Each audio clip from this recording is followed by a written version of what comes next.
Decía buenas noches, ¿se oye Ahora ahora? sí, ahora muy bien. Buenas noches, un saludo cordial a todos los colegas que compartimos este espacio de diálogo, de reflexión, más que de espacio docente, ¿no? Que es lo que nosotros aspiramos.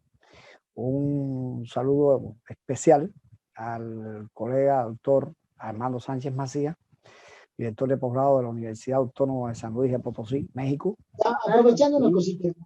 Un abrazo a mi fraterno hermano Fran Vázquez Horta y bueno, mi agradecimiento también a Edunetic y al Instituto de Integración Internacional de Integración Convenio Andrés Bello de Bolivia por la invitación a compartir con ustedes este tema de estudio.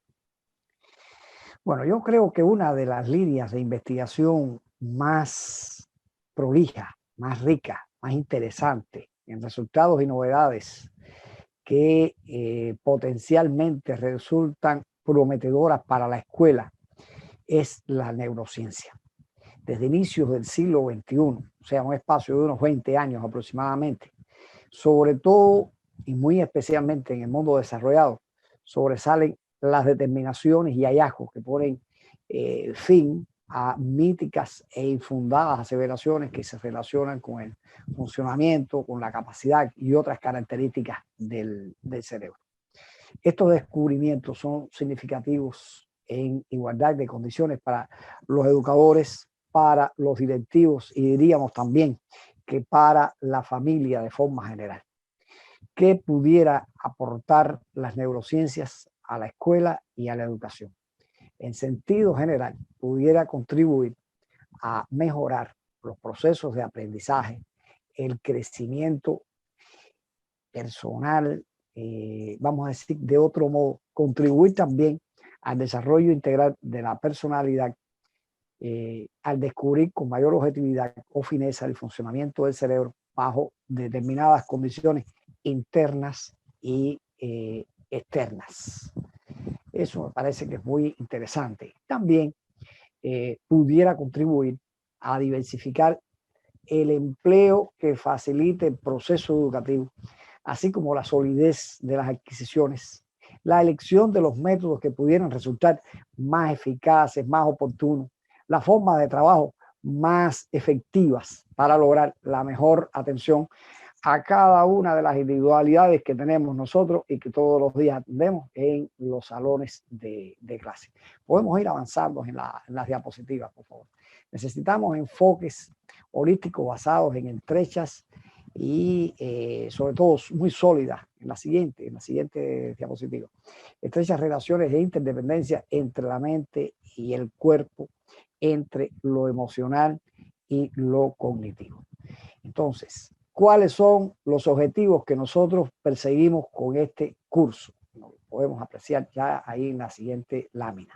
O sea, contribuir al conocimiento y a la comprensión por parte de los docentes directivos educacionales de la neuroeducación y favorecer la aplicación de este campo de estudio al trabajo de educador en la clase, en la labor formativa en la escuela. Y nosotros también, todos en definitiva, tenemos una familia, tenemos hijos, tenemos sobrinos, tenemos nietos, en fin. También esto es muy importante que se manejen estos resultados investigativos de hoy y estas experiencias que en definitiva está aportando la ciencia, tenemos bien que aprovecharlas al plano de nuestros hogares, al plano de la familia. O sea que estos serían, colegas, los dos propósitos fundamentales que nosotros perseguimos en compartir con ustedes este curso. Para atender estos propósitos que tenemos mencionados para el curso, proponemos una serie de temas que pueden ser de interés parejo para los educadores de todos los niveles educativos. Entonces, en la lámina siguiente podemos ver, o sea, cómo les propongo a ustedes tratar este contenido. O sea, primero, tener un punto de partida, tener una plataforma teórica sobre qué es la neuroeducación. Eso resulta muy importante y bueno, es de hecho a lo que hoy nosotros vamos a estar compartiendo con ustedes inmediatamente después de concluir esta suerte de introducción, vamos a dedicar el espacio de tiempo de esta sesión de trabajo a formular, a explicar, compartir con ustedes toda una serie de posiciones y de definiciones útiles para tener claridad en qué es la neuroeducación. Ahora, hay dos temas que resultan de especial importancia, que es cómo aplicar la neuroeducación en la escuela. O sea, las formulaciones teóricas de hoy nos van a permitir aclararnos de por dónde van los resultados de la investigación en la ciencia en este sentido. Pero en el siguiente encuentro ya nosotros estaríamos tratando de aprovechar lo que se sabe del cerebro, de su funcionamiento, de la actividad nerviosa superior humana y de su funcionamiento para el trabajo del docente, para el trabajo del directivo educacional en la escuela. Y especialmente, o sea, de cómo el docente puede utilizar estas herramientas para su buen desempeño. Y tendríamos entonces dos problemáticas dedicadas al último encuentro, al tercero, que es la relación que existe entre la neuroeducación y la calidad de la educación. ¿Cómo puede ser un elemento estimulante la aplicación de la neuroeducación en la escuela a una educación de mayor calidad?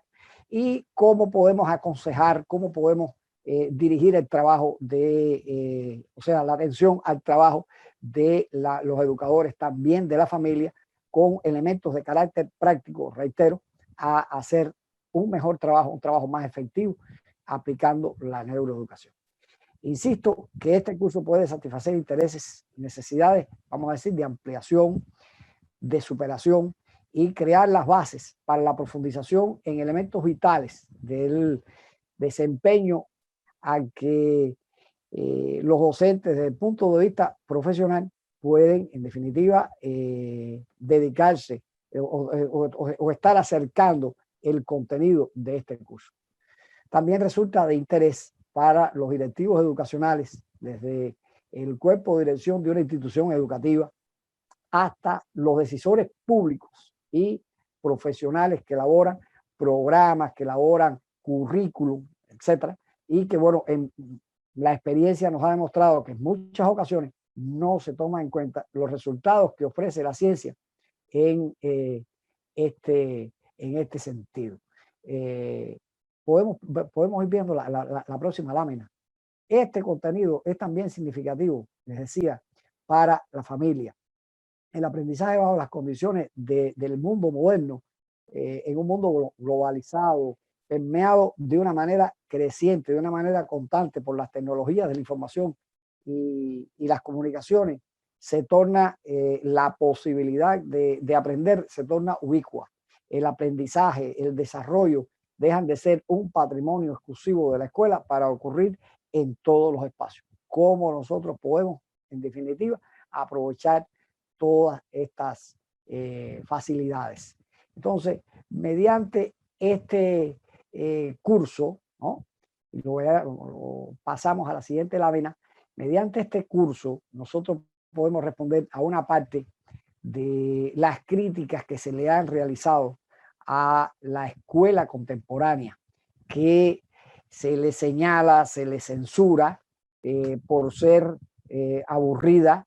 Los niños con frecuencia no, vamos a decir que no toman las experiencias más efectivas, las experiencias más fructíferas de la escuela, se aburren, como les decía, en el aula o en el salón de clase, no encuentran sentido a extensas tareas docentes, no aprenden o no aprecian un vínculo directo entre las problemáticas de lo que estudian en la escuela con las problemáticas propias de su vida, de su entorno social, de su entorno cultural, de su vida familiar. Y en ese caso creo que es importante que la escuela se proyecte por ofrecer oportunidades, por ofrecer garantías y por viabilizar proyectos de vida que en muchas ocasiones el estudiante, el escolar, no es capaz de visualizar y nosotros o sea, los educadores no no lo propiciamos. Entonces, también se le critica a la escuela que no enseña a pensar, que no prepara para obtener información por sí mismo de manera crítica, no capacita a los niños, no crea competencias para aprender para toda la vida, o sea, para tener aprendizajes que sean para toda la vida. O sea, cuando me refiero a aprendizajes para toda la vida, es que sean, vamos a decir, que competencias que le permitan adquirir conocimientos a partir de un tronco común y que puedan ir fortaleciendo durante toda la vida con adquisiciones sólidas, con adquisiciones de carácter práctico y carácter significativo. Y que eso es muy importante. Hoy la escuela en este sentido también presenta fallas. No estimula el diseño propio de proyectos de vida que permitan, vamos a decir, que conducirse con satisfacción y autonomía durante la vida.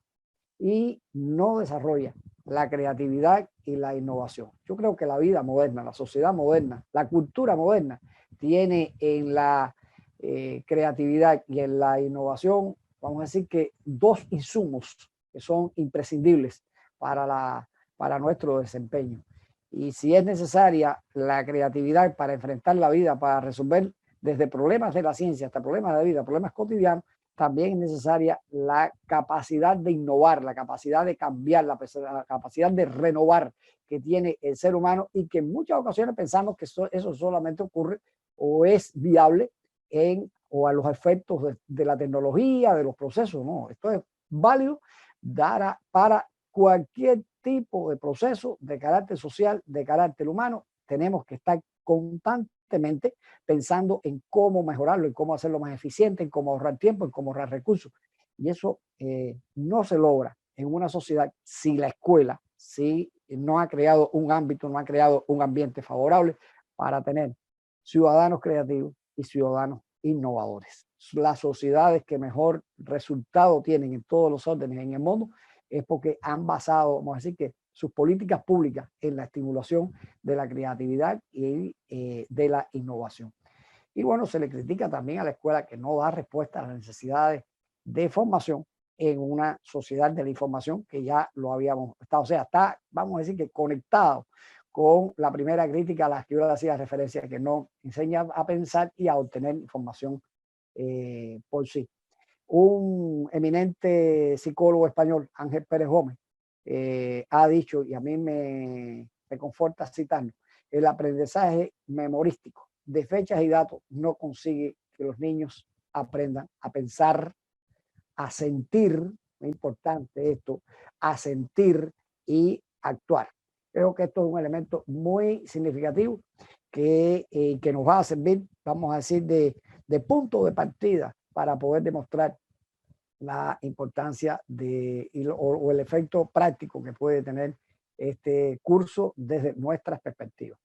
Más seguro, diría yo, que con este curso acabaremos de una manera radical con cada una de estas serias limitaciones, que vamos a decir que son limitaciones de años, de décadas, de siglos, en que la escuela no logra acabar de resolverlas de una vez y por todas. Que bueno,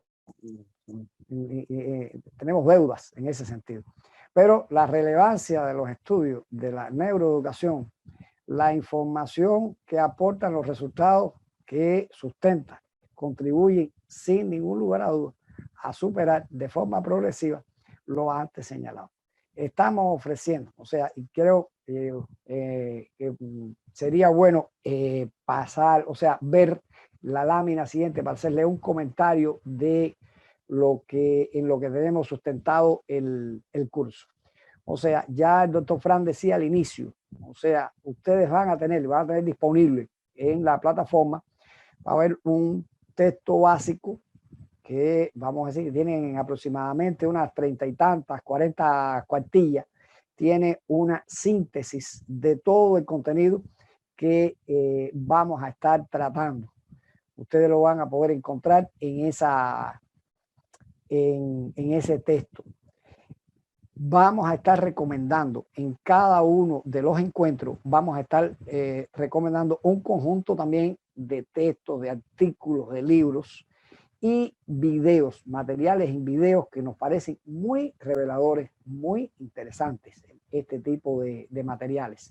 Y ya para hoy, o sea, ustedes van a tener o tienen ya a su disposición, tienen una guía en la que en esa guía, pues, su debido momento les explicaré, pero van a tener una guía y así sucesivamente en cada uno de los encuentros van a tener una guía con orientaciones, con problemáticas que deben atender, que deben solucionar, y que nos parece muy interesante que esta guía movilice el trabajo creativo de ustedes en la búsqueda, en la actualización del conocimiento que necesitamos, en definitiva, para aplicar, que es nuestro propósito, la neuroeducación a nuestro desempeño profesional.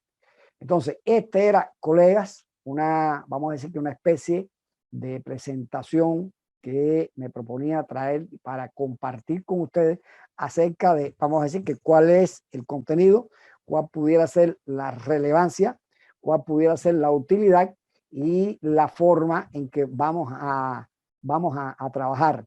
O sea, yo les voy a estar dejando en cada uno de estos 3 encuentros, vamos a decir que tareas sencillas, pero tareas que van o que tienen un sentido de lograr amplitud y profundización de cada uno de los temas que vamos a tener el placer de compartir con ustedes, de debatir con ustedes y de presentar ante ustedes. Entonces, vamos a hacer un cambio ahora para la lámina, o sea, para las láminas que se corresponden con lo que le hemos llamado el tema 2. El tema 2 es ¿qué es la neuroeducación? Vamos a cambiar, por favor, para el otro tema. ¿Ya se está presentando? Perfecto. Ya está. Bueno, muy bien. Tema 2. Muy bien. Entonces, ¿qué es la neuroeducación? Bueno, ya en la siguiente lámina que podemos apreciar ahí, nosotros siempre recordamos que vamos a tratar de responder a una lógica. Entonces, esta lógica, o sea, la hemos seguido a través de algunas preguntas. O sea, esas preguntas nos llevan a entender también la relevancia del tema que nos proponemos. ¿Cómo contribuir a una educación de calidad? Es un propósito hoy en cualquier sistema educativo en el mundo. Por favor, ya en la siguiente lámina está el contenido que les comentaba. ¿Cómo contribuir a una educación de calidad? ¿Cómo hacer más eficiente el proceso de aprendizaje? ¿Cómo funciona y cuál es el rol de la motivación? Tenemos que estar claros de eso. ¿Qué importancia tiene? ¿Por qué es importante que nosotros estemos constantemente motivando el trabajo de nuestros estudiantes? ¿Y qué métodos entonces a qué métodos podemos recurrir? ¿A qué métodos podemos apelar para propiciar la motivación? Entonces, resulta esencial en la actualidad, a nuestro modo de ver, tanto para los educadores como para cualquier agente educativo, lograr una comprensión de la base científica de los procesos de aprendizaje. Los avances de diversas ciencias arrojan luz sobre la división que a veces división excluyente, que ha prevalecido durante mucho tiempo entre lo que resulta innato y lo que puede ser adquirido. Y se llega por fin a la comprensión de la interdependencia entre los factores genéticos y los factores ambientales, los factores que en definitiva van a todo ello a confluir de una manera muy específica al desarrollo del cerebro. Un rasgo esencial del cerebro es el desarrollo que ocurre como consecuencia de la herencia genética de cada individuo, estimulada, constantemente, especialmente por la cultura y por la educación. Para entender, vamos a decir, de una manera apropiada qué es la neuroeducación y, propiciar su aplicación en la escuela con argumentos claros, es necesario partir de de un enfoque que esté regido a nuestro modo de ver por la complejidad que en este caso tiene una esencia transdisciplinar. La tercera lámina nos haría falta para explicar esta parte.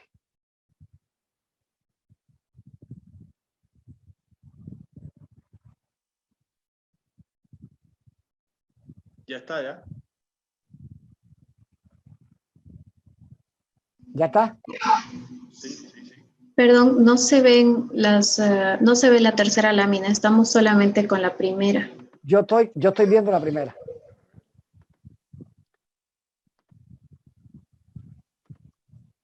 ¿Ahora? Yo estoy en la tercera, pero en el teléfono, ahora sí.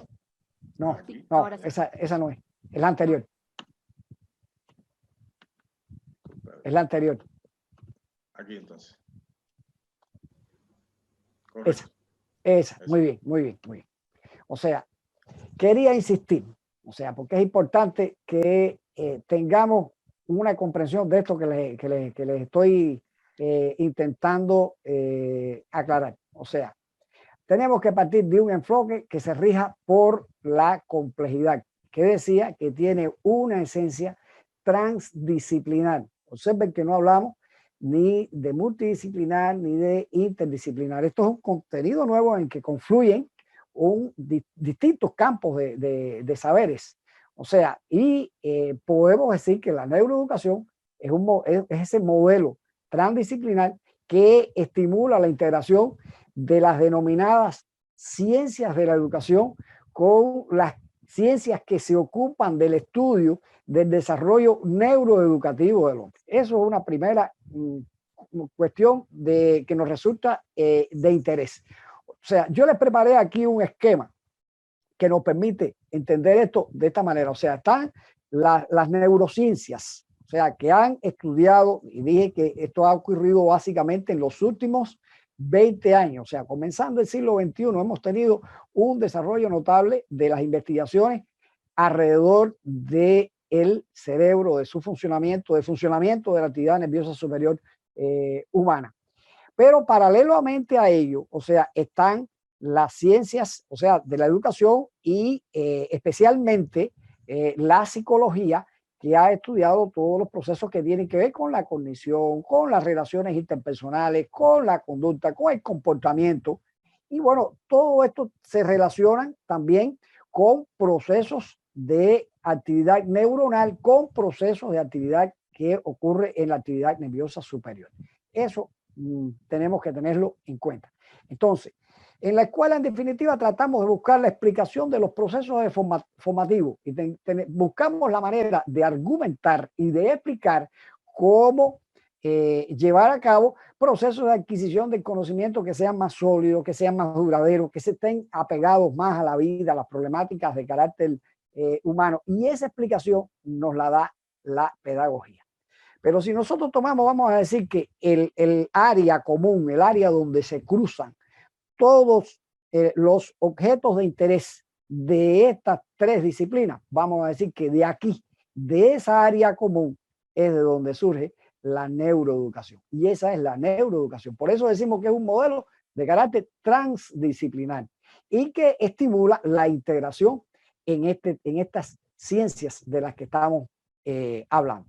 A nuestro modo de ver, esto es muy necesario a partir y de que tengamos también un fundamento filosófico que en este caso, a mi modo de ver, nos lo ofrece la filosofía, el enfoque de la complejidad, capaz de subrayar lo específico del complejo entramado, el tejido de relaciones, de interrelaciones entre los distintos campos disciplinares, en los distintos saberes, siempre. Y muy importante que tengamos en cuenta esto, sobre todo porque nos estamos moviendo en ámbitos de investigaciones que nos ofrecen resultados de manera constante. Entonces, esos resultados van a ser cambiantes, van a estar en constante mudanza, porque van a estar susceptibles, por supuesto, a enriquecimiento por los continuos aportes de las investigaciones en diferentes ciencias.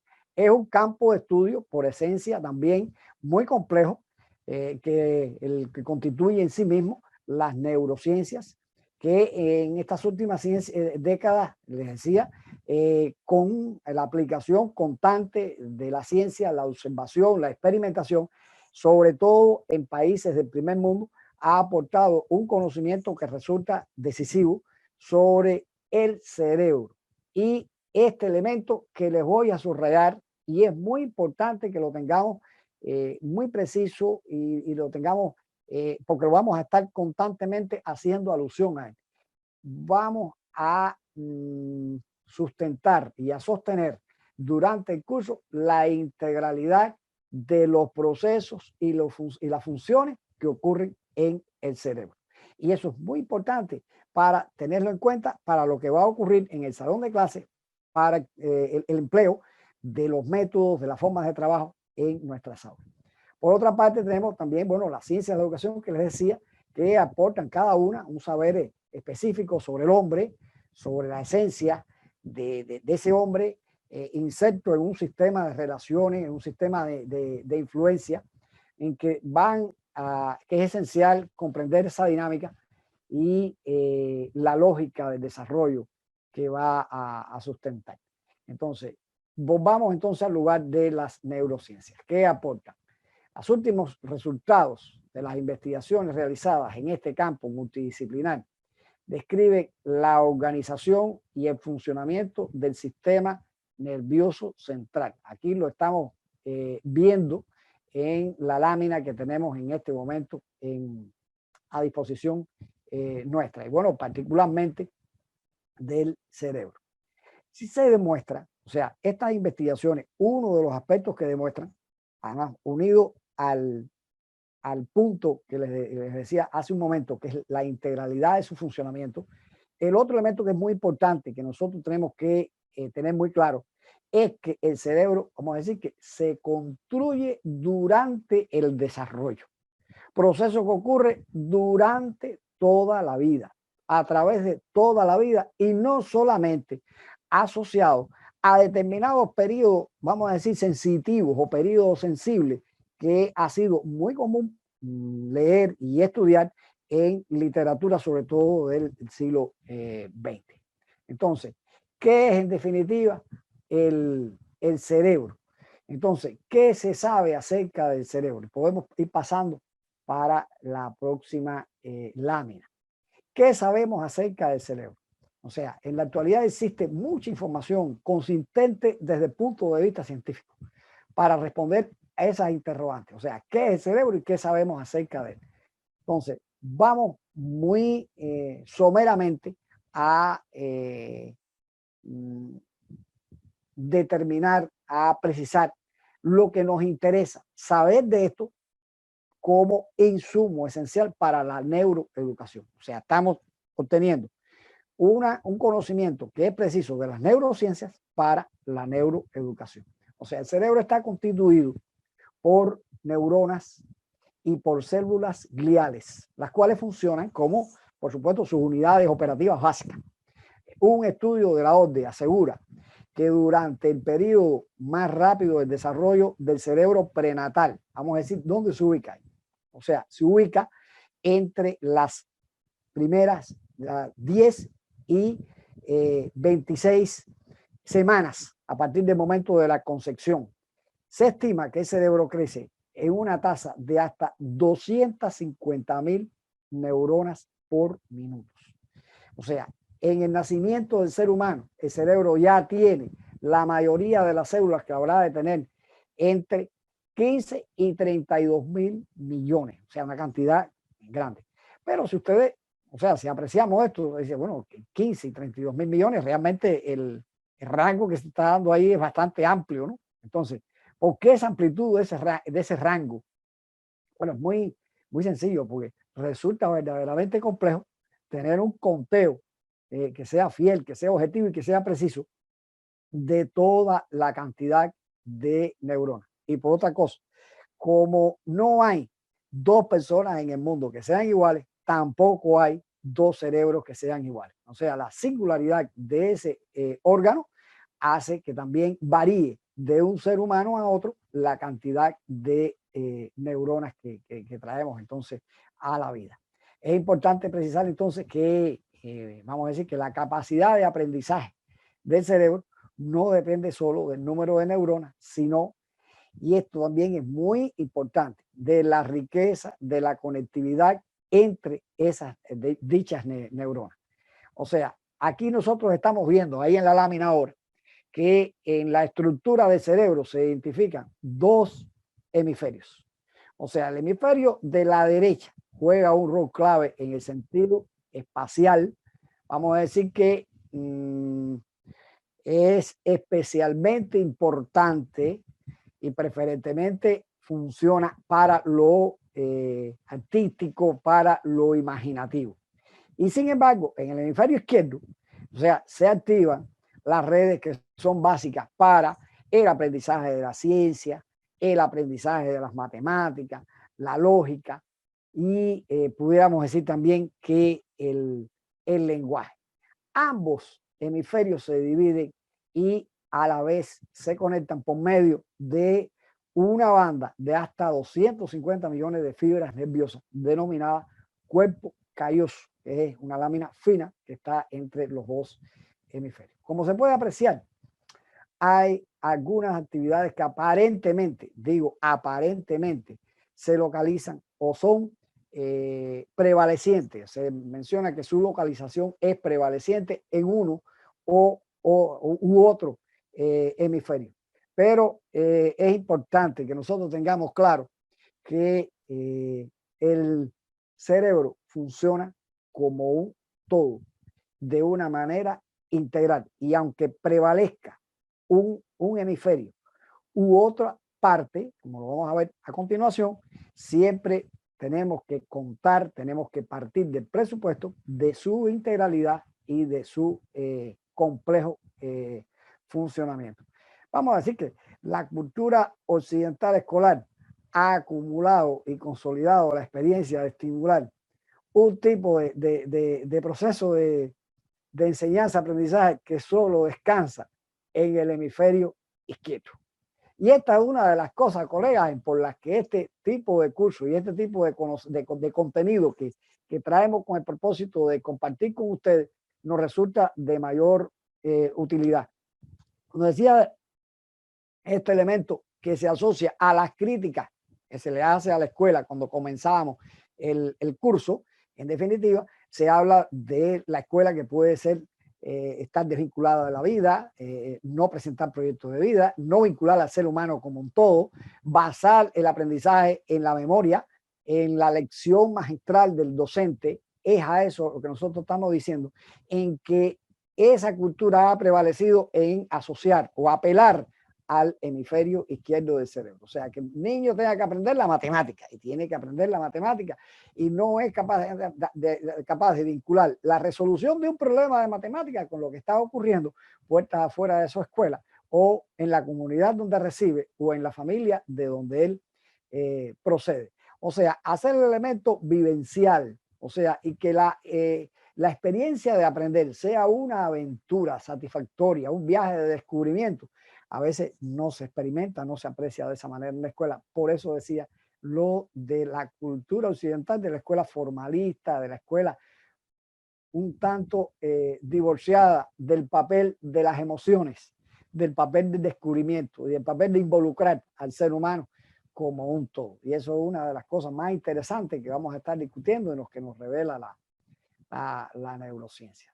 Entonces, en la siguiente lámina, también esta es otro elemento importante. Y dicho sea ya de paso, en la guía, en que vamos a estar conversando de ella al final, les quiero hacer una precisión sobre ella. En la guía hay un material de video que estamos, o sea, le estoy dando nada más que el vínculo, pero hay un material de video, les estoy proporcionando el vínculo para que puedan acceder a un video sobre este contenido en particular y tengan mayores aportaciones, mayor precisión acerca de este elemento. O sea, acerca de los lóbulos del cerebro y las funciones que desempeñan. Cada hemisferio se divide a su vez en lóbulos y estas estructuras se localizan o se asocian también con funciones particulares. O sea, por ejemplo, el lóbulo frontal, la parte frontal, está involucrado en la planificación, la acción, en un plano, vamos a decir, consciente, la resolución de problemas y, muy importante, el comportamiento. No hace mucho escuchábamos que la compartíamos, por cierto, el doctor Frank y yo compartíamos una conferencia de Facundo Manes. Sé que era Facundo Manes, que ponía el ejemplo de un trabajador que en un accidente de trabajo se le había introducido un hierro en la parte frontal y bueno, el hierro había tocado, había llegado al cerebro. En definitiva, se logró hacer una operación exitosa. El hombre no perdió visiblemente capacidades de memoria, de reconocimiento, de todo un conjunto de elementos del pensamiento lógico. Pero el hombre perdió algo. El hombre perdió la capacidad de responder con responsabilidad, de responder con eticidad a las cuestiones más perentorias de su familia, de su trabajo. Se convirtió en un irresponsable, en un borracho, en una persona que desbarraba de sus colegas, gastó la fortuna familiar, en fin. O sea, ¿qué parte se afectó? Se afectó el comportamiento, se afectó, vamos a decir, aquellos elementos que llevan al hombre a que su comportamiento se ajuste a las normas sociales, a que diga esto no, porque hay un valor, una norma, un comportamiento que seguir. Y esto es también muy importante. O sea, se afectó esa parte del cerebro donde tiene que ver con ese comportamiento humano. El lóbulo temporal juega un rol importante en la audición, en la memoria, en el reconocimiento de los objetos. El lóbulo parietal está involucrado en la sensación, el procesamiento espacial, en la lectura. Y por último, el lóbulo occipital, vamos a decir que tiene una función especial mente dirigida a la visión, ¿no? Entonces, al igual que en el caso de los hemisferios, es también preciso insistir que destrezas o habilidades que resulten complejas depende de la acción coordinada de redes neuronales que se activan y que se conectan entre todos los lóbulos, reforzando con ello la idea que no podemos perder de vista que el funcionamiento del cerebro ocurre de manera integral. Y las adquisiciones, vamos a decir que son más duraderas y más sólidas cuando se compromete a la mayor cantidad de redes neuronales y, bueno, por supuesto, sus vínculos son más sólidos, más estables, más profundos y más duraderos. Otra idea que también deseamos reforzar es que el cerebro se desarrolla durante toda la vida del ser humano. O sea, las neuronas están afinando sus conexiones de forma constante mediante la formación de las sinapsis. Podemos ver la próxima lámina. Nacen neuronas y se forman nuevas conexiones a lo largo de toda la vida. Y mientras el cerebro procesa información y estímulos del ambiente, las conexiones más activas, bueno, se van a reforzar y las menos activas se van a debilitar e incluso pueden desaparecer. Ese mecanismo permite el ajuste del cerebro a los estímulos que provienen indistintamente del ambiente. El cerebro cambia constantemente y de manera significativa a lo largo de toda la vida, colega. A lo largo de toda la vida se está reformando, se está perfeccionando, se está adaptando a los estímulos del medio ambiente. Por supuesto, como respuesta a esas vivencias y a las adquisiciones que son producto de la experiencia y producto del aprendizaje. Para los educadores es esencial tener en cuenta que la flexibilidad es una propiedad del cerebro para responder a esas demandas ambientales. Esta propiedad, esto lo tenemos en la próxima lámina, se denomina plasticidad. O sea, cómo ocurre en definitiva la plasticidad del cerebro. Este se modifica físicamente mediante el reforzamiento o el debilitamiento o la eliminación de conexiones existentes y el crecimiento de las mismas durante toda la vida al ritmo de su entorno. Fíjense que aquí yo les busqué un esquema en donde aparece, donde se refleja que la capacidad del sistema nervioso para cambiar, para transformar, para adaptar la estructura de funcionamiento a lo largo de toda la vida, como una expresión del ajuste que puede hacer en un momento determinado a los diferentes factores, las diferentes influencias que vienen del entorno, de la experiencia, del aprendizaje. Vamos a decir que la imagen que tenemos a nuestra izquierda, vamos a decir que son conexiones menos duraderas, menos estables, más distantes, hasta en la tercera, en la que está a nuestra derecha, nos muestra redes neuronales que han llevado un periodo más intenso, más largo de estimulación cognitiva. Bueno, ese conocimiento que se ha hecho y se ha estimulado durante un periodo prolongado de tiempo,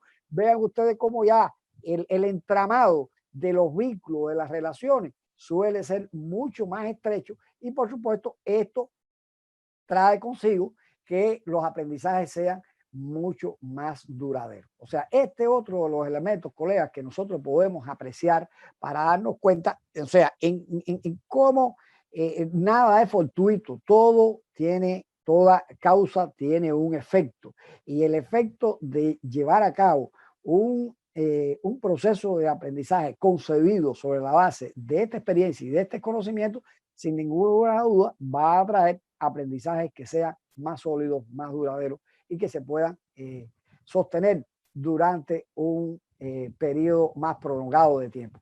Yo quería compartir con ustedes, la próxima lámina, yo quería compartir con ustedes una experiencia que nos parece muy significativo para entender esto que estamos intentando explicar. Existen muchísimas profesiones y oficios, los cuales por los aprendizajes, por las adquisiciones, por los desempeños que exigen, o sea, condicionan el desarrollo de áreas y de funciones del cerebro de una manera muy particular.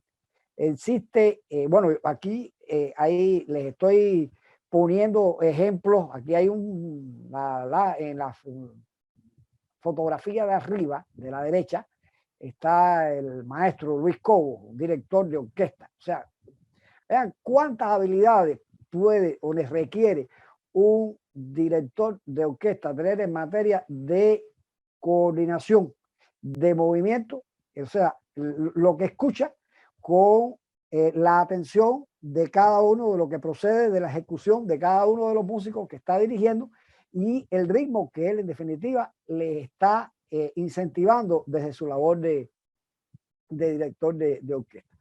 Ustedes se van a preguntar qué hacen allá abajo, unos taxis de Nueva York y otros taxis que son de Londres. Muy sencillo. Esa es una experiencia, una investigación. Yo le puse Londres y Nueva York, bueno, es particular, son ciudades grandes, ciudades cosmopolitas, muchos millones de habitantes que viven en esos lugares y que por supuesto requieren para la persona que conduce un taxi el dominio de las rutas, las direcciones, etc. Existe evidencia empírica, se hizo una investigación con taxistas londinenses. Entonces, esto por exigencias de trabajo, o sea, cuando se van a presentar un taxista en Londres, le hacen un examen y ese examen es el dominio de un conjunto complejo de rutas que tiene que saberse de memoria. Si no se la sabe, no puede sentarse al volante de ese taxi. Bueno, hubo una profesional que hizo una investigación y está disponible en internet los resultados de esa investigación del seguimiento que tuvo con los taxistas que manifestaron un desarrollo notorio de la memoria espacial y con este tipo de memoria se desarrolló también el hipocampo, o sea, una estructura subcortical que, por supuesto, es expresión de la adaptación o de la plasticidad del cerebro como reacción a un aprendizaje, a una experiencia y a una adquisición que viene del mundo exterior. Otro tanto ocurre, bueno, yo les decía, les puse el ejemplo de maestro Luis Cobo, pero también ocurre con un músico. O sea, con un músico no hay que estar dirigiendo, sino con un músico que es un experto, que es en la ejecución de un instrumento. También ocurre esto mismo que yo les estoy diciendo. O sea, deja por un momento determinado, por un espacio de tiempo prolongado, el taxista deja de manejar, el músico deja de ensayar, deja de mantenerse al tanto, o sea, sobre la base del desempeño de su instrumento, y el cerebro retoma, o sea, su postura o su tamaño inicial y es expresión de lo que les estoy diciendo, de esa plasticidad en un sentido contrario a que veníamos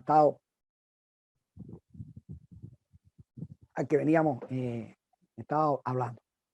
O sea, la propiedad de la plasticidad del cerebro se manifiesta, colegas, durante toda la vida y está condicionado por esa propiedad que podemos entonces, condicionado por esta propiedad, podemos aprender durante toda la vida. Eso es muy importante que nosotros lo tengamos en cuenta. Podemos aprender durante toda la vida. Condicionado por esto, o sea, es importante que esto se lleve, o sea, que esto lo tengamos en cuenta a nivel social y que lo tengamos en cuenta también al interior de nuestra familia. Las formas varían en correspondencia con las distintas etapas del cerebro que se puede hacer. Este es un elemento muy útil para concebir proyectos de vida para las personas, por ejemplo, de la tercera edad, y mantener activas ciertas experiencias o actividades que le son dables realizar por la edad, lo cual resulta de mucha utilidad. O sea, hay experiencias también de personas de la tercera edad que realizan proyectos de aprender idiomas, de aprender, por ejemplo, computación, aprender determinadas cosas que les van a ser de utilidad y los mantiene activos y están adquiriendo una nueva experiencia y un aprendizaje.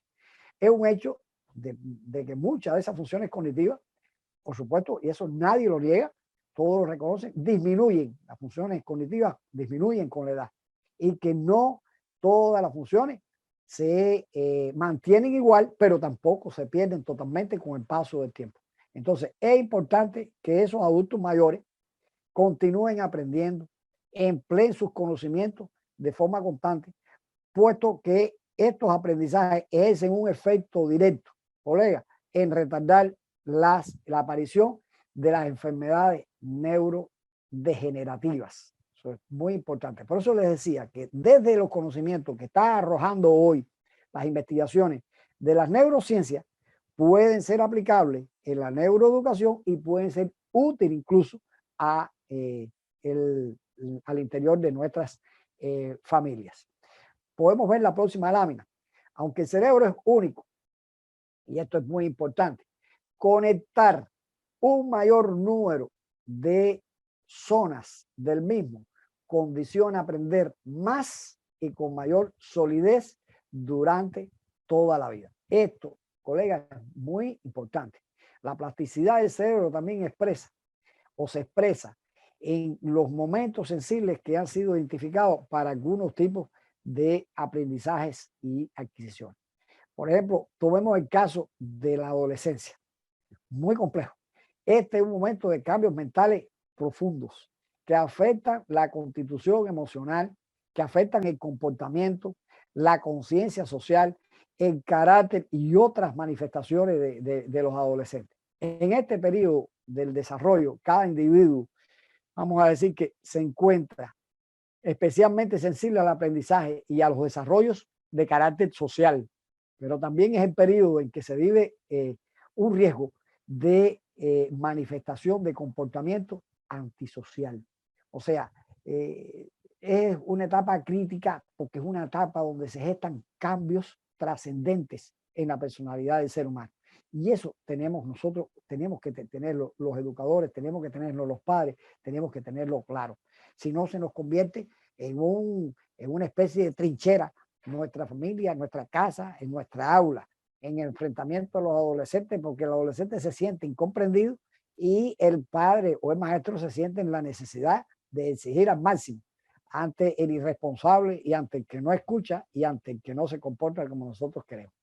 La adolescencia, en definitiva, es un periodo crucial en términos de desarrollo, vamos a decir, emocional, que se ve favorecido por el surgimiento de hormonas en el cerebro. Las hormonas sexuales juegan en esto, diría que un papel primordial en las emociones que suelen ser intensas en los adolescentes y recientemente se ha encontrado que están activas en el cerebro, en el centro emocional del mismo. Estas hormonas influyen directamente sobre la serotonina y otros neuroquímicos que regulan el temperamento, contribuyen a la conocida búsqueda de excitación, de tener o de experimentar vivencia fuerte propia del comportamiento en esta etapa del desarrollo. Esta información, aunque conocida, debe ser relevante para los padres y también para los educadores. Esta mañana mismo yo escuchaba dos padres que estaban hablando inconformes ambos, uno y el otro, porque sus hijos adolescentes habían decidido emprender la adicción al cigarro. Entonces ellos les habían explicado, pero los muchachos no entendieron, no escucharon y siguieron adelante porque estaban manifestándose en su rebeldía. Entonces los padres hablaron de medidas punitivas, en fin, y lo que hay, o sea, creo que detrás de todo eso también una cierta incomprensión de cómo funciona, en definitiva, el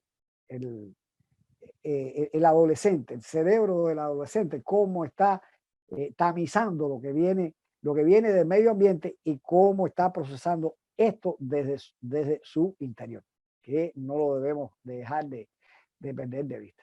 Entonces, podemos pasar a la próxima lámina. La plasticidad del cerebro también se expresa en los momentos sensibles que han sido identificados para algunos tipos de aprendizaje y de adquisiciones. Por ejemplo, les decía que esto debe también tomarse en cuenta, esto que les decía de la adolescencia, tiene que tomarse en cuenta en la organización de algunas escuelas. Por ejemplo, yo con que lo digan las neurociencias y con lo que la experiencia de las investigaciones lo arrojen, no va a ser suficiente. Pero yo veo con frecuencia, por ejemplo, que las clases en la escuela de los adolescentes, a veces lejos de comenzar a una hora del día, un poco más tardía, tienden a comenzar más temprano. Y las investigaciones han demostrado de que el reloj biológico, vamos a ver de esa manera, del adolescente se retarda. Entonces, usted escucha que no llegan y tienen sueños, que llegan por la mañana. ¿Cómo es posible que ustedes tengan sueños? Entonces, son objeto de censuras, de regaño y de incomprensión por parte de padres y de maestros. Y es sencillamente un comportamiento, un reajuste que está ocurriendo en un proceso neuroquímico, biológico a nivel cerebral que es drástico. Y ese proceso lleve a que haya vamos a decir que un retardamiento en el ciclo de vida vital. Se quieren acostar tarde, se levantan temprano, pero es propio, vamos a decir que en el comportamiento humano lógico de esa etapa. Entonces, lo que me resulta, les decía que comparto con ustedes mi admiración hacia ese tipo de cosas, es que esto ya es un conocimiento reconocido, acuñado desde el punto de vista científico, con evidencias, con resultados objetivos en la ciencia, y sin embargo, nosotros seguimos manteniendo el inicio de la hora de la docencia de las clases, incluso en muchas ocasiones más temprano para adolescentes que para el escolar de primaria o para otros estudiantes que son mayores que ellos. Finalmente, colegas, yo he intentado en esta primera parte de compartir con ustedes, vamos a decir que un grupo de definiciones, un grupo de precisiones que nos parecen útiles para partir de un basamento y de un entendimiento sobre, en primer lugar, qué es o qué son las neurociencias y cómo estas explican cómo el ser humano se desarrolla y cómo el aprendizaje influye en este proceso. Es un desarrollo que no es lineal, que no ocurre de una pareja ni de manera igual en todos los seres humanos, pero es la regularidad de cómo ocurre, nos corresponde a todos los que nos desempeñamos profesionalmente con procesos de formación, nos corresponde saber acerca de esas regularidades y cómo poderlas utilizar en beneficio de llevar a cabo en la escuela mejores procesos de formación y de intercambio con nuestros estudiantes. También revela que la conexión de la neurociencia y sus resultados investigativos con las denominadas ciencias de la educación y con otras disciplinas pueden también ser de una relevancia extraordinaria en esta integración transdisciplinar de saberes que es propia de la, vamos a decir, de las tendencias de la ciencia contemporánea de generar espacios que por urgencias del desarrollo, por urgencia de saber y por urgencia de transformar y de innovar el conocimiento, bueno, ha emergido, vamos a decir que esta rama de la que estamos hablando hoy, que es, o esta disciplina científica, que es la neuroeducación, que es la aplicación de este modelo transdisciplinar que nos permite abordar de una manera integral y compleja el proceso de la educación y bueno, que nosotros podamos, vamos a decir que facilitar un abordaje mucho más integral, mucho más complejo de la educación, propiciando aprendizajes más sólidos, desarrollos más plenos durante toda la vida y al mismo tiempo situar también nuevas interrogantes válidas para los neurólogos, para los genetistas, para los biólogos, para los psicólogos, los sociólogos, los pedagogos, para todos los que de una manera u otra nos encargamos, insisto, en trabajar con procesos formativos en distintas edades, en distintos momentos del desarrollo. Entonces, si tenemos, colegas a mano, estos insumos, estos conocimientos, yo creo que podemos actuar mejor.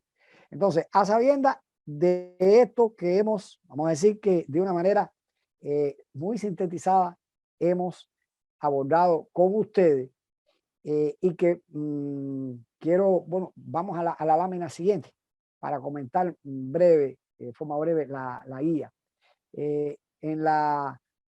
¿Y qué es lo que vamos a hacer para la próxima actividad? Bueno, aquí les estoy compartiendo tres vínculos. O sea, ustedes van a tener en la guía, primero, ustedes van a tener en la guía 3 bloques de preguntas. Vamos a decir que tienen un primer bloque de preguntas, es que ¿qué tiene que ver esto nuevo que estoy aprendiendo con lo que ya yo sabía? ¿Qué significado puede tener esto que estoy adquiriendo con mi desempeño profesional? Y vamos a decir que estas 3 primeras preguntas, colegas, tienen un carácter metacognitivo. O sea, vamos a tratar de interconectar lo que estamos adquiriendo a nuestros conocimientos y revelar la significatividad que puede tener para nuestro desempeño profesional. Ustedes no tienen que responder esas 3 primeras preguntas. Son preguntas de reflexión. Son preguntas que nos permiten situarnos en qué tenemos y qué es lo nuevo que tengo y cómo voy a operar con ello. Después, les estoy recomendando el visionado de estos 3 materiales. Ahora, estos 3 materiales, hay uno que ya les referí en el transcurso de la actividad, que se refiere a la función, a las estructuras, o sea, de los hemisferios y los lóbulos del cerebro y el rol especialmente de las emociones. Y esto es muy importante porque esto vamos a estar hablando en la próxima actividad. O sea, del rol que tienen las emociones para los buenos procesos de aprendizaje y los buenos procesos de adquisición de contenido y, bueno, de adquisición del conocimiento. Este es un primer material. Ahora, hay otros 2 video y resalto los otros dos videos porque vamos a estar, les estoy ofreciendo que ustedes conozcan, que ustedes vean, que aprecien intervenciones de dos de los neurocientíficos más destacados de la contemporaneidad, Francisco Mora y David Bueno. Entonces, cada uno de ellos, desde su óptica, desde su apreciación, va a compartir con nosotros sobre cómo aprecian lo que es la neuroeducación. Y en el caso de David Bueno, explica cómo el cerebro cambia al aprender, cómo la adquisición, las experiencias y las fortificaciones de lo que ya nosotros sabíamos, que se ven estimuladas, que se ven consolidadas con lo que adquirimos en fecha más reciente, van a cambiar nuestra disposición para continuar sabiendo y van a fortalecer lo que ya, o sea, lo que adquirimos. Esto es muy importante. Entonces, yo les estoy recomendando como tarea estos tres materiales. Pueden recurrir, por supuesto, al texto básico, volver sobre el texto básico. El texto básico tiene, yo diría que un valor esencial. Sistematiza toda la información que hemos tratado, pero tiene la sugerencia de lectura y de obras que pueden profundizar muchísimo. Y al final, yo les hice una lista de fuentes que son muy, o sería muy útil, que en un momento determinado, ahora no nos va a dar tiempo a consultar todo porque es demasiada la cantidad de información que hay, pero hay información a la que ustedes pueden acceder sobre cada una de las temáticas que vamos a ir tratando y ustedes la tienen ahí a su disposición. O sea, eso es el texto básico. Entonces, con el texto básico, con alguna información que por supuesto ustedes están en toda libertad de buscar, de estudiar. Yo les sugeriría que hicieran resúmenes, que prepararan alguna infografía, que prepararan mapas conceptuales sobre todo esto que hemos visto, sobre lo que van a ver en esos videos que les estoy sugiriendo, para que tengan consolidada esta plataforma de responder, que es la neuroeducación y que nos ofrece el tener a nuestra disposición todas estas definiciones, conceptos y saberes para el oficio, para el desempeño más adecuado, más convincente, más correcto de nuestra labor como educadores. Después hay al final otro bloque de 3 preguntas. Ese otro bloque de 3 preguntas que hay al final tienen el mismo interés metacognitivo que las iniciales. Es un tanto de responderme de qué me ha servido, lo que he visto, lo que he aprendido. Puedo, en definitiva, hacer uso de él, cómo se vincula con otras cosas que pueda realizar, que pueda saber, etc. Ese es, colega, la estructura de esa guía. Pues, por supuesto, empieza con 3 preguntas que le guían, le rigen el sentido de la búsqueda, para qué es y la significación de esa búsqueda.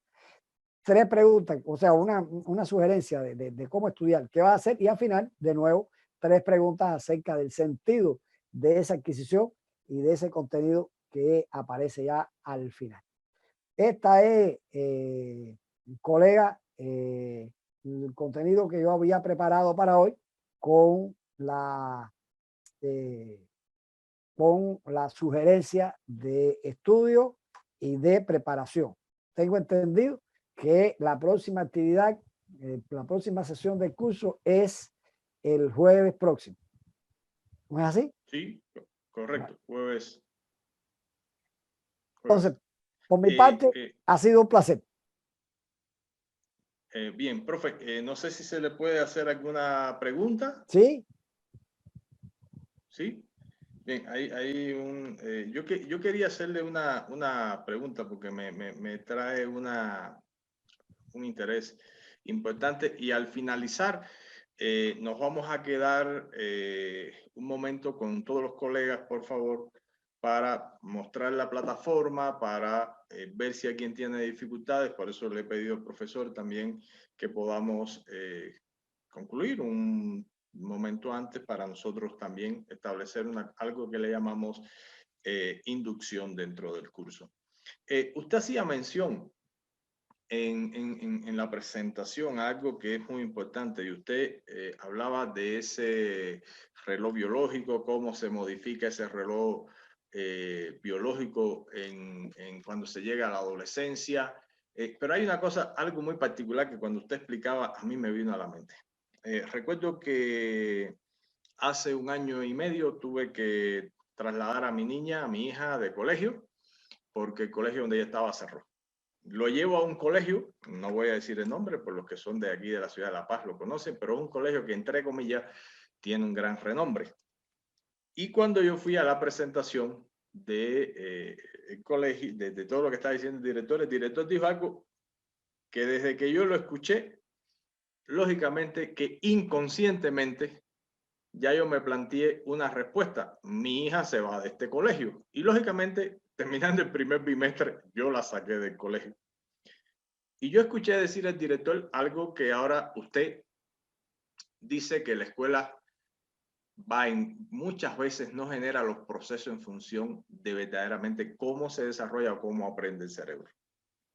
Este director dijo, y usted en un momento mencionó, en la relación de los lóbulos, al lóbulo que más apuesta hoy la educación históricamente y que deja este lóbulo derecho un poco de lado en los procesos de creatividad, de estimulación. El director dijo así delante de todos los padres: como nosotros somos una escuela que nos interesa mucho el aprendizaje de los estudiantes, vamos a quitar las horas de educación física y les vamos a poner más horas de matemáticas. Hay una importante investigadora que se llama Wendy Suzuki, una norteamericana descendiente japonesa. Ella ha hecho un estudio neurocientífico donde ella demuestra que el ejercicio físico es vital para el desarrollo de la inteligencia. Entonces nosotros vemos en la escuela que ponen la educación física antes del receso o ponen la educación física en el último turno de clase, porque dice que si el cansancio físico, y entonces ponen a primera hora matemática, después ponen física, después ponen lenguaje, y entonces realmente hay una cuestión que usted lo presenta en una de las láminas. El movimiento tiene que ver con la parte de desarrollo del lóbulo prefrontal, lóbulo principal en el aprendizaje. ¿Tiene que ver esto del ejercicio físico? Y ahí viene la pregunta. ¿Tiene que ver esto del ejercicio físico en la estimulación del aprendizaje con algo que usted planteaba también, con esa plasticidad y esa estimulación que se debe generar de forma integral y motivacional en el cerebro? Quizás me estoy adelantando a una pregunta de la próxima clase, pero ahí viene esa pregunta. ¿Tiene que ver? No, por supuesto, absolutamente tiene que ver. Lo que sí yo le puedo decir a usted ahora es que sí que tiene que ver. Lo que no hay ninguna investigación, ninguna en absoluto, que hasta el momento que revele de que haya que desechar la educación física, la educación artística, para entonces abrirle las puertas a las matemáticas, a la física, por todo, vamos a decir, el renombre de reconocimiento social. De eso hablábamos el otro día. En la actividad del otro día hablábamos de eso, que tenía la ciencia. Sí. O sea, nosotros tenemos una inclinación de familiaridad, de sentirnos atraídos por la ciencia casi que de manera innata, y vamos a decir que a subvalorar aquellos otros elementos, aquellas otras experiencias, aquellas otras adquisiciones que no tienen ese carácter. Eso se le da vamos a decir que un sentido menor. Y para las neurociencias, no, para las neurociencias es muy importante la actividad física, es muy importante la educación artística. O sea, el hecho de dar cauce, de dar libre cauce a la creatividad, a las capacidades, al descubrimiento, a la satisfacción. O sea, esto resulta verdaderamente revelador para cada ser humano. Bueno, de esto vamos a estar hablando realmente en la próxima actividad, porque hay muchísimas experiencias e investigaciones y resultados de interés sobre este particular que usted menciona. Y nada más con remitirnos a una cosa que dijimos acá, o sea, cómo se aprende mejor y de una manera más eficiente en la misma medida en que el cerebro se involucre de una manera más integral. ¿Y cómo se involucra de una manera más integral? En que tengamos los dos hemisferios, los lóbulos, todos comprometidos en haciendo relaciones, o sea, estableciendo intercambios y conexiones neuronales. Mientras más sólidas, más diversas son esas conexiones, va a ser más sólido el aprendizaje. Y esto no es para nada nuevo. Es algo ya bien establecido, aunque en aquel momento nunca nadie le confirió el término de neuroeducación, de neurociencia, ni nada por el estilo, pero desde la antigüedad, aquellos filósofos clásicos pudieron apreciar la necesidad de que para que el ser humano se desarrollara con armonía, y eso los filósofos griegos lo establecieron, teníamos que tener la mente sana, tenía que habitar en un cuerpo sano.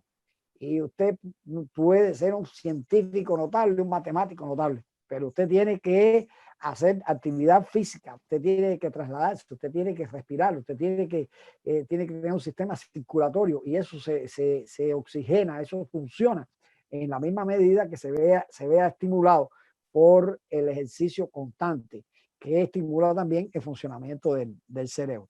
Por eso le insisto, investigaciones de esta tesis, de la que estamos hablando nosotros, de la que habla usted y de la que yo le confirmo, hay mucho.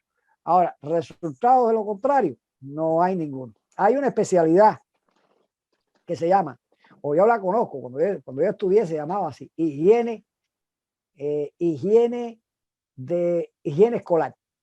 Es la higiene escolar. La higiene escolar es la especialidad que trata de cómo, o sea, que es útil para la persona que se encarga de hacer un horario en una escuela, para la persona que tiene que diseñar una institución, o sea, un aula, qué características tiene que tener un aula, por dónde entra la ventilación, por dónde entra la luz. Hay todo un conjunto de cosas que están acuñadas por la ciencia y que aquí en esto de lo que estamos hablando resulta relevante. ¿A qué hora usted va a situar la matemática? ¿A qué hora le va a poner la física y cuándo le va a poner el español? ¿A qué hora va a poner las clases de educación laboral o educación física? ¿Cuándo las de idiomas o la de educación artística? O sea, hay que poner todo esto en un orden. ¿Qué día y a qué hora se pone una evaluación? Esa evaluación que pone a los estudiantes nerviosos, que no todos rinden, que no todos pueden tener el resultado en correspondencia con la experiencia y los conocimientos que tienen. No todos reaccionamos igual. En fin, la higiene escolar trata de esto y tiene un gran peso en la configuración de esta experiencia y su organización para las escuelas, los conocimientos acerca de la neuroeducación. Son de utilidad también para esto.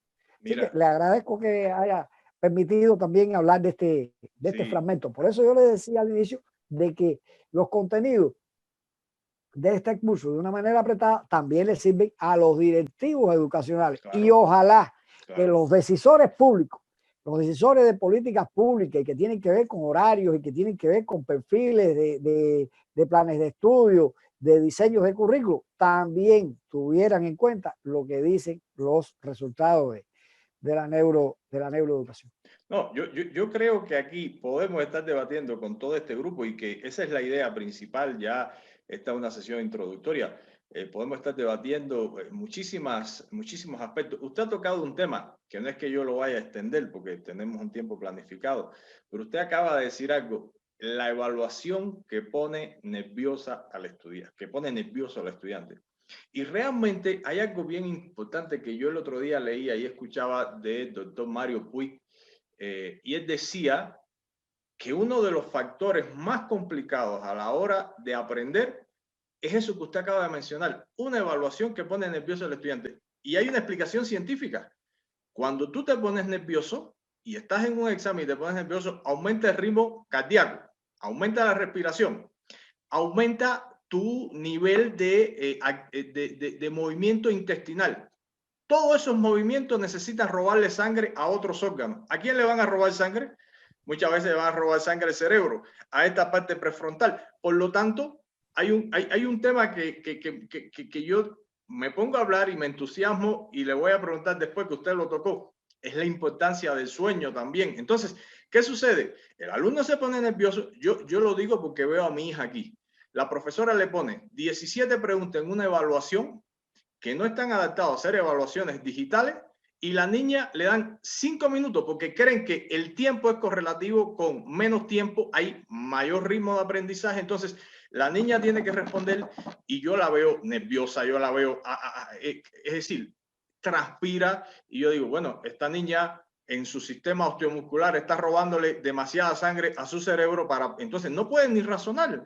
¿Y qué pasa entonces hoy con todas estas situaciones reales que usted está evidenciando? Yo creo que... De eso que usted me dice, está para la tercera sesión de trabajo.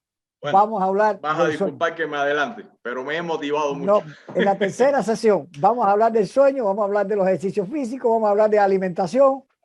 Eso está en el último encuentro de este curso. O sea, bueno, esos elementos que también son muy importantes.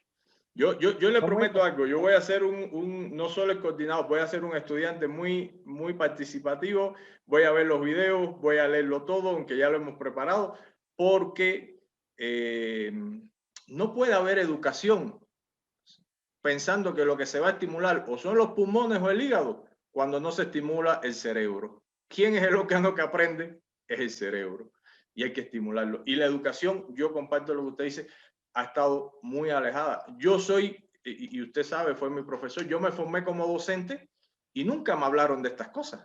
Eso no se hablaba antes. No. Y hoy una cosa es la neurociencia, es decir, los aportes que hace, y otro es ya aplicado a la educación en función de que inclusive, esto es una pregunta que tengo para el próximo encuentro, los neurocientíficos y los docentes tienen una concepción diferente de cómo se aprende. Tienen una concepción diferente de cómo se aprende. Para los neurocientíficos es una integración de todo el conocimiento, y para el docente es una segmentación, sobre todo dada en explicar y como dice, deglutir una información. Entonces, bueno, yo estoy muy entusiasmado, estoy muy animado, estimado profe. Y te voy, muchas gracias. Y le adelanto otra cosa más. Adelante. ¿Quién? Y me gustaría también dejarle la pregunta en el ambiente para compartirla con los demás colegas.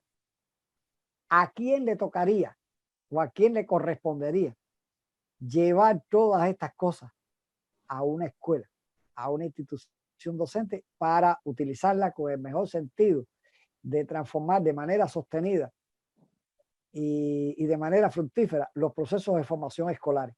¿Le correspondería a un neurólogo ir a explicarla allí, o le correspondería a un docente estudiar las neurociencias y sobre la base de lo que le aporte las neurociencias, llegar él sobre la base de su conocimiento del aula, de sus estudiantes y de la complejidad incluso del contenido que le toca explicar?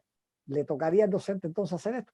Yo creo que habría que pensar a quién le corresponde, pero lo cierto es que es un campo muy importante de saber y experiencia científica que hay que utilizar para transformar el curso, el destino de la educación y la escuela contemporánea y el desempeño de los docentes. Oye, de eso estoy convencido. Excelente, profe. Yo le propongo algo en esta posibilidad que nos generan las tecnologías, y es que el día de mañana, 8 de la mañana, esta conferencia la van a tener ellos en línea para poder consultarla, muy bien. Verla las veces que quieran. Y yo le propongo algo, si usted está de acuerdo, aunque no formaba parte de lo que usted inicialmente pensó, lógicamente que el contexto nos modifica la planificación. Si usted está de acuerdo, yo voy a entrar y copio esa última pregunta que usted ha planteado y la voy a poner en un foro para que ellos hasta el jueves debatan. Y yo le voy Excelente. Excelente. Asumido.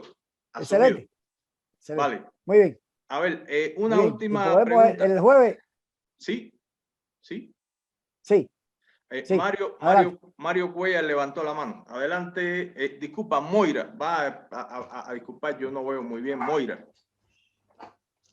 ¿Cómo están? Buenas noches. Mi nombre es Moira Cuellar. ¿Cómo están? Aquí yo también súper emocionada escuchándolo y realmente Es muy emocionante y tenemos mucho deseo de ser esos docentes que ahora estén en la nueva línea de la escuela renovada, ¿no? De una nueva escuela. Yo tengo la siguiente consulta. He leído un poco sobre las ciencias agógicas y veo que ahora están estructurando de manera más específica todo lo que son las etapas del desarrollo humano. Entonces vemos acá 3 círculos que hablan de la neurociencia, la pedagogía y la psicología, a lo que llamamos neuropsicopedagogía. Ahora, ¿es correcto empezar también a ver o estudiar o hablar de una neuropsicoandragogía o de una neuropsicopedagogía, de cómo es las ciencias agógicas ahora están clasificando? Esa es mi pregunta. Gracias. A ver, mire, yo en esto creo que daría una opinión. Le daría una opinión, pero creo que no habría, o sea, serían muy pocas personas los que estarían en condiciones de brindar, digamos, ideas conclusivas, que resulten conclusivas sobre esto que usted está diciendo. Yo creo que estamos en un momento muy interesante, muy fértil del desarrollo de las ciencias en sentido general. Y digo de la ciencia, toda la ciencia. Y cuando usted oye una cosa de este tipo, como la que usted ha comentado ahora, y que a veces le cuesta trabajo en ubicarse, a qué hace referencia, de qué se ocupa, yo creo que es expresión de las necesidades de profundización de los saberes que tiene el hombre moderno del mundo contemporáneo y de todas las contradicciones y para la finalidad social que tiene en definitiva la ciencia, que es la de tratar de explicar, tratar de poder orientar, tratar de ofrecer conocimiento, ofrecer luces, incluso predecir, es también una función de la ciencia, los comportamientos, las tendencias del objeto de estudio del que se ocupa. Y tienen que surgir nuevas ciencias porque aparecen nuevas contradicciones y se revelan nuevas problemáticas, y esas problemáticas y esas contradicciones se convierten en objetos de estudio.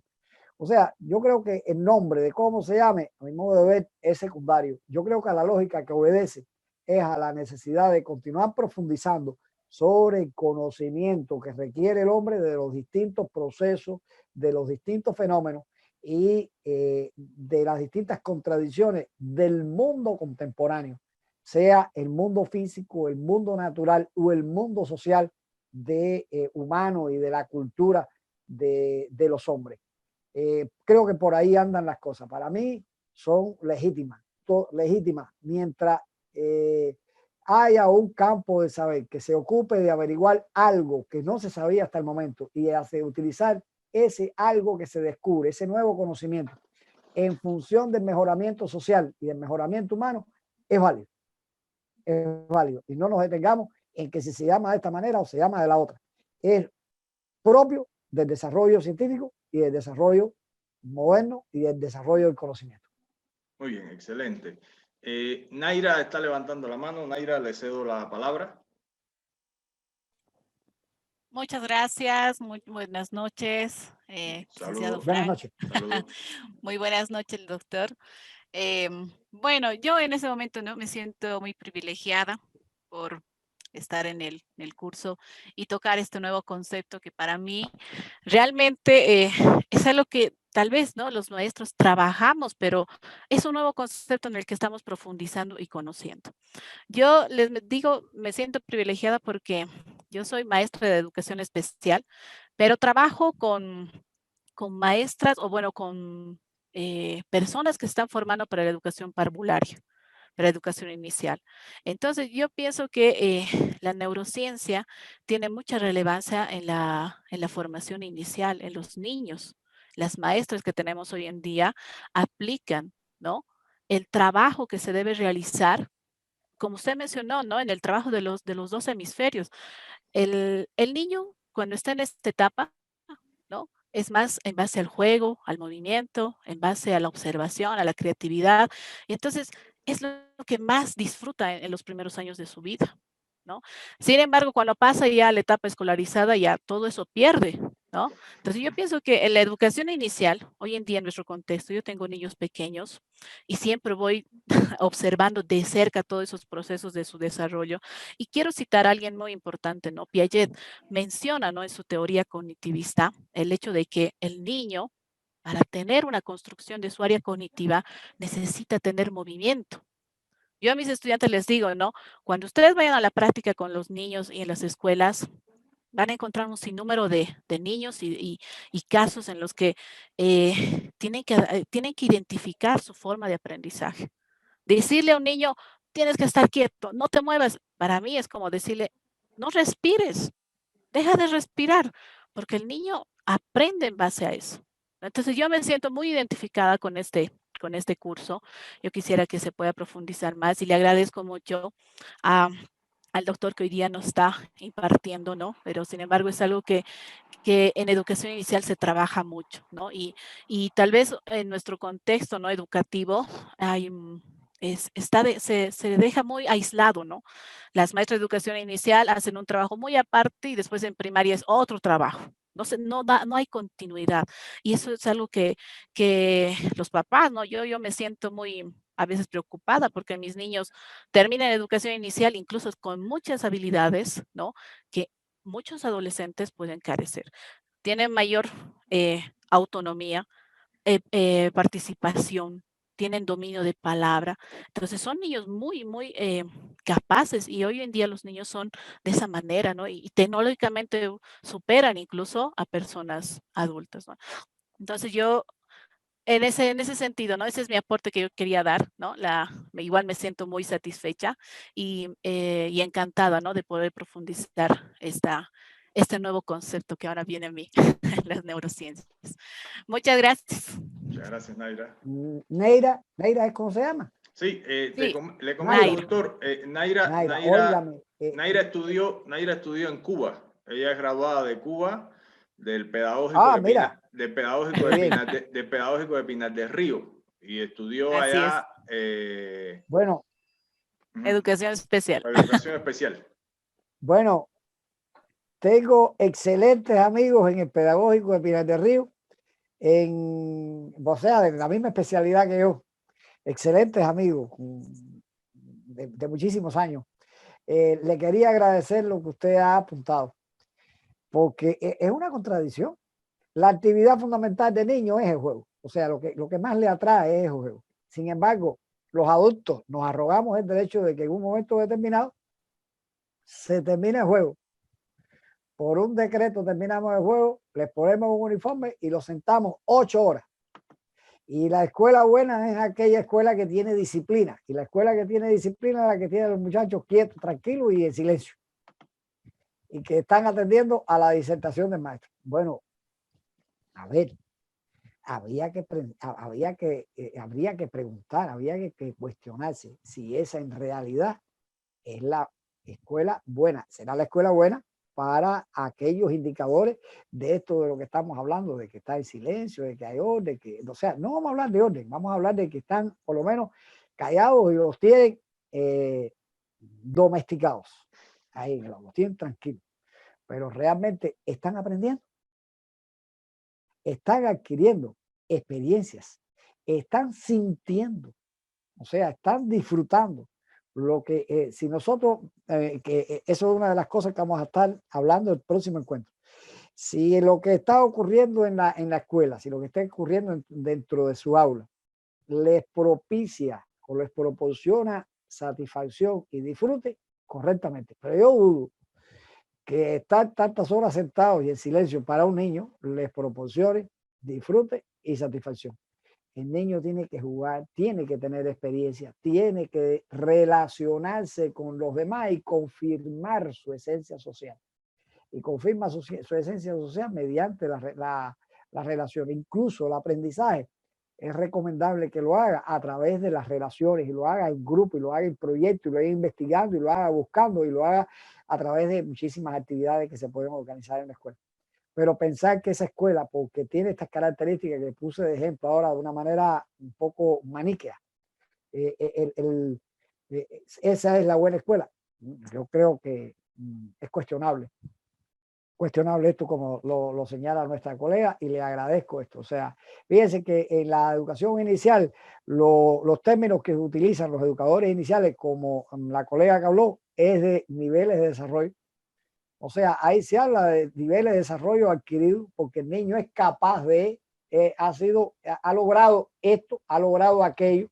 Entonces ya después de abandonamos esos conceptos y pasamos a hablar de que se aprendió, de que se ya sabe, de que, en fin, son cambios bruscos y esos cambios los hacemos acompañar también de estructuraciones y concepciones que, con las que el niño francamente no se siente cómodo. Yo ahora les traicionaría porque no me acuerdo dónde lo leí, pero leí hace muy poco tiempo una investigación una investigación hecha en Estados Unidos, donde decía que era pernicioso, absolutamente pernicioso para el ser humano estar más de 3 horas sentado, o sea, por espacio de 3 horas sentado.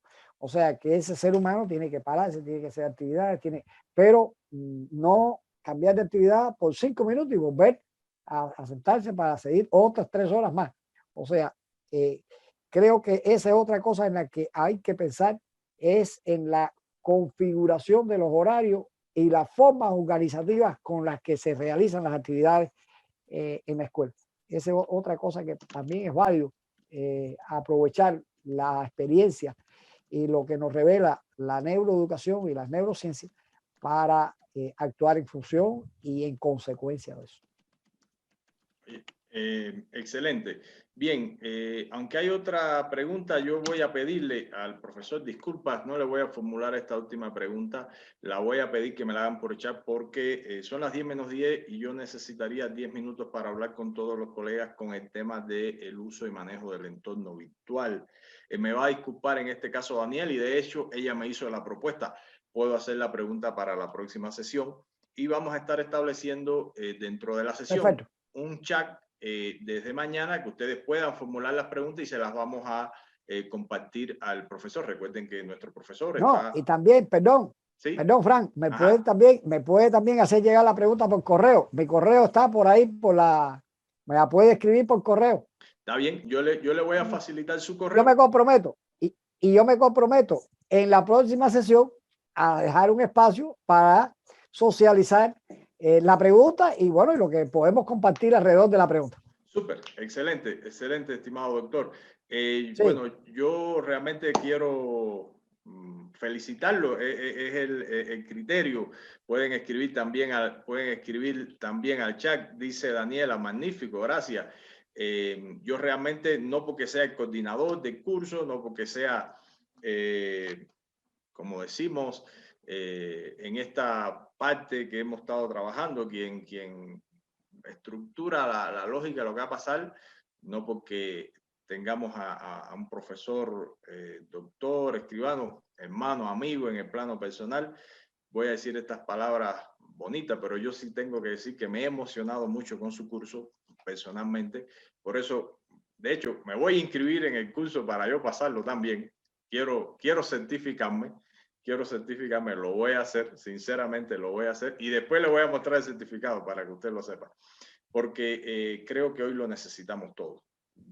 Yo que trabajo mucho en el área de las tecnologías. Muy bien, muchas gracias. Sí, yo que trabajo mucho en el área de las tecnologías necesito de esto, de una esencia. Entonces, queda el escenario como no caliente, queda ardiente para la próxima sesión. Queda ardiente para la próxima sesión de jueves, que nos estamos encontrando a las 8, no sin antes recordarles, aunque voy a hablar con ustedes ahora, que hay que autoprepararse. Hay lecturas o hay videos, hay recomendaciones de lectura y sobre todo un ejercicio propio y necesario para el cerebro, un ejercicio metacognitivo, autorreflexionar sobre lo que estamos aprendiendo en relación con lo que sabíamos y para qué me sirve lo que estoy aprendiendo dentro de este curso con el doctor Escribano.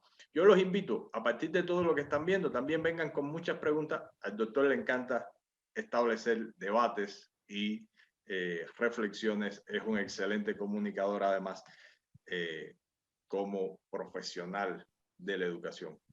realmente muchísimas gracias. Muchísimas gracias. Y gracias a usted. Un abrazo. Como usted va a quedarse con ellos ahora 10 minutos.